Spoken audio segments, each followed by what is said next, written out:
Who is Hungrybox? Man, wow, that's a good question. Hungrybox is a legendary Melee player.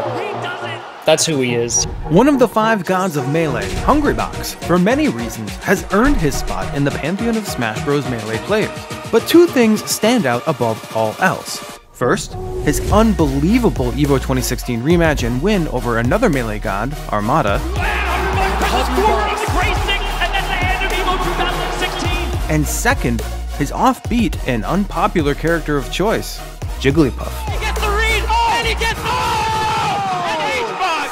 What? How is he so clutch? I don't know. In the Smash Bros. Community, one Hungrybox Debidma is a household name who famously, or infamously, depending on who you ask, specializes in Jigglypuff. He plays Jigglypuff. The Jigglypuff player of all time, I would say. Like, he wasn't always as celebrated by the scene. His success wasn't always as celebrated because he played Jigglypuff, who was kind of considered to be this, like, you know, slower character, and sometimes he would stall you out, you know, and that's something that's been kind of riffed on. Hungrybox agrees with this. In an interview with Dexerto, he said, "People like action. They like speed, they like risk, they like being entertained. And Jigglypuff is not as entertaining as other characters." Jigglypuff is just a problem character, and Hungrybox takes all the things that, you know, are powerful about the character and takes them to the next level. To get a sense of how Jigglypuff differs from the other characters, let's take a look under the hood at the frame data, or how fast her moves are compared to one of the more popular characters in Melee, Fox. Here's a quick, simple comparison. Jigglypuff's jab has a 5-frame startup animation, meaning it will take 5 frames before the jab becomes active to hit the opponent. Fox, on the other hand, has a 2-frame startup on his jab, meaning if Jigglypuff and Fox were to attack each other at the same time with a jab, Fox's would hit first. However, Jigglypuff's bread and butter for controlling space is called the Wall of Pain, where she repeatedly spams this ability while in the air, utilizing her superior aerial control. Due to the move's large hitbox, she can dictate the pace and space of a match. Frame data aside, her power resides in playing Melee the opposite of how many want to watch it, forcing errors through patient play. You know, Hungrybox, from time to time in his career, I would say he was not afraid of using these strategies where he would basically say, you know, we're not even fighting right now. I am going to just make it so that we don't get to fight. Yeah. Oh, wow. Oh, man. Oh, my God. And I think a lot of people had problems with that because people want to believe that Super Smash Bros. Melee is very kind of fast-paced and very expressive. And I think people saw that style of Jigglypuff play as kind of being antithetical to the kind of that exciting nature. Yep. Oh, boy. Yeah, no. They're doing the chant, but they're doing it so you can hear it. That's not. Hey! Who the fuck threw this? You know how hard I work on here? Despite drawing ire from the crowd at times, Hungrybox was and still is a top-tier player.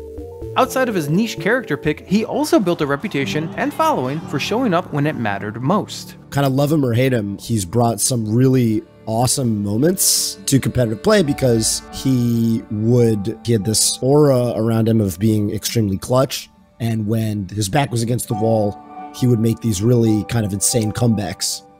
Because Hungrybox was in the upper echelon of Melee players, all while balancing school, work, and Melee, he was coined one of the 5 gods of Melee, alongside Mango, PPMD, Mewtwo King, and of course, Armada.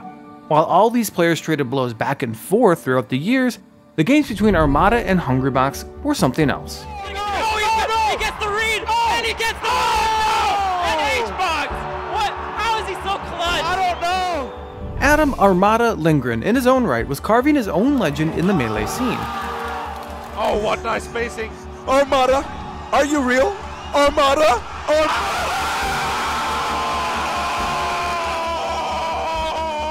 He often played with his signature leather jacket on, and combined with a calm and stoic demeanor while he played, he crafted a playstyle all his own. Armada was just meticulous and clean and pristine. He kind of pushed everything in the direction of ensuring his own win. You know, he wanted to be prepared for everything, he wanted counterplay for everything, and he was an incredibly hard worker. Yeah. Armada is a pure competitor. Wouldn't you say, he brought a level of like professionalism to the game that I just don't think we had before him. As the Melee community grew bigger and stronger, the scene secured a spot at EVO 2013, the cream of the crop of fighting game tournaments. And there it is, Mango has come all the way back. The rivalries between the five gods began to blossom over the next few years, and targets started appearing on their backs for new and mainstay players. I'm not happy until every aspect of godhood is like torn away, and there's only one god, and that's me. One of the highlights from 2015 and 2016, however, was Armada versus Hungrybox. And that's it.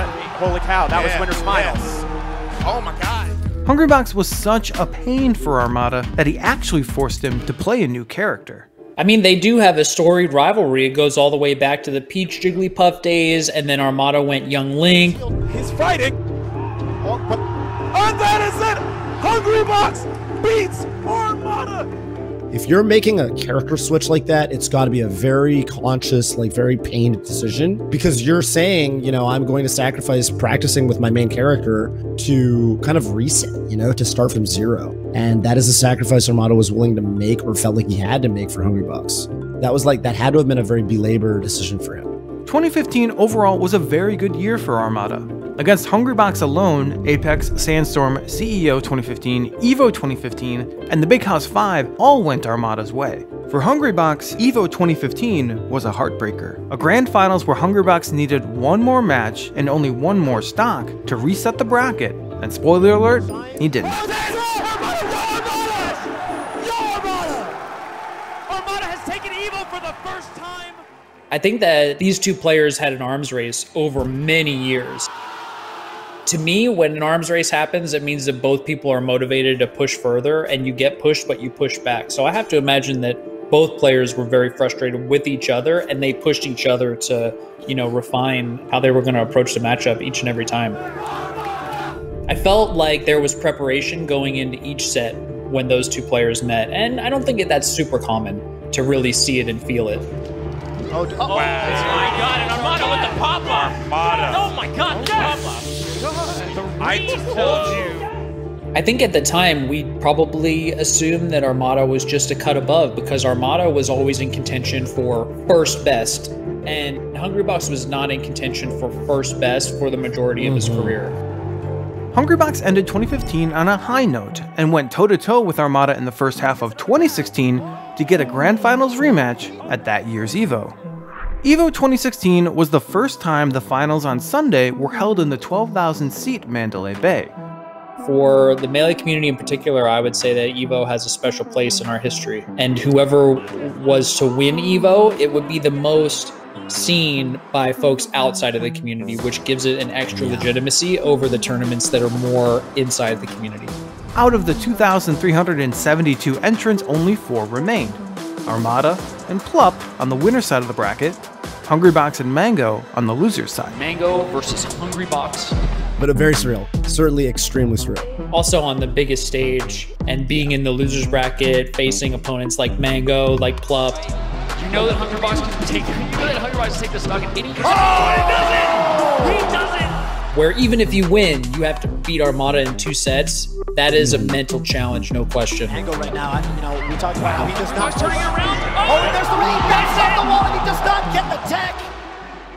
After a grueling first set to reset the bracket, Hungrybox and Armada picked up their controllers again to battle it out. Only this time, unlike EVO 2015, Hungrybox would emerge victorious. And I think that the way he reset the bracket in particular was such a crazy sequence. I mean, you saw him stand up and he looks shocked, which I was shocked. I think everyone was shocked. Yep, wants to keep this percent low. Oh, what's Hungrybox gonna do? Rest! Yes, he gets the very last time. Nobody gets hit. He gets That could be it. to reset the bracket. The reset. The vertical game. Crouch cancels into a shine. Not a KO move. Oh, what's he gonna get? And the rest! Game 5. He recovers. Oh, the tournament winner! Presses forward on the gray stick, and that's the end of EVO 2016.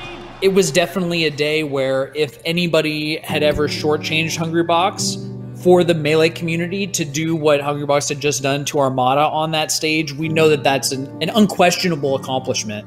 So it's a critical building block in our history and of the legacy of Armada and Hungrybox, definitely. For the Melee community, it showed the world that we're still out here and that the game's still evolving. I'm really grateful to the top players for each of these huge tournaments where, you know, the meta has slowly but surely been progressing because of all these players pushing themselves in the game to the limit. So thanks, Armada and Hungrybox. Yeah, definitely. Thanks, Armada and Hungrybox.